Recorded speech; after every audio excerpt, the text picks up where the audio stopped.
Pod písomný protest sa podpísalo takmer 200 zamestnancov Panasonicu. Nespokojní s pomermi sú aj ďalší pracujúci z okolitých firiem. O pomoc preto požiadali aj mesto. Deti obťažujú pracujúcich nie priamo pri vstupnej bráne, ale asi tak 50 metrov od miesta tých podnikov.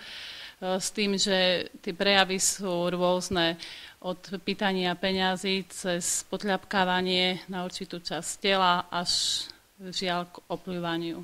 Problémom sa začal zaoberať magistrát už pred 2 mesiacmi.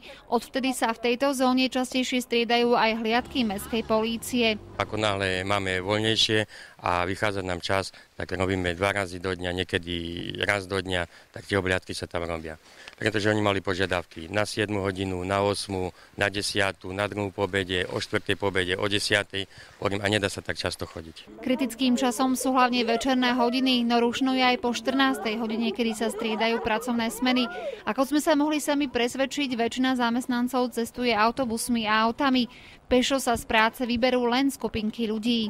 Máte aj vy s tým nejaké skúsenosti? No, trošku. A čo konkrétne sa vám napríklad prihodilo? Keď jedno ciganča išlo a sa zoblieklo. Ja osobne nie, lebo ja nechodím pešo, ale ktoré chodia ženy pešo na autobusovú stanicu, tak vraj hej. A málo policajtov tu chodí.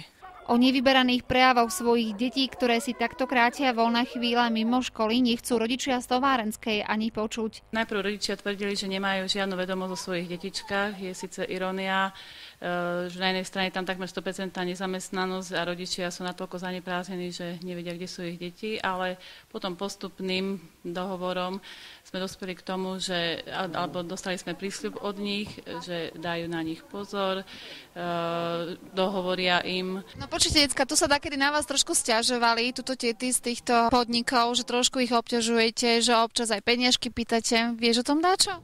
Nie, ja nepýtam. My máme peniazy.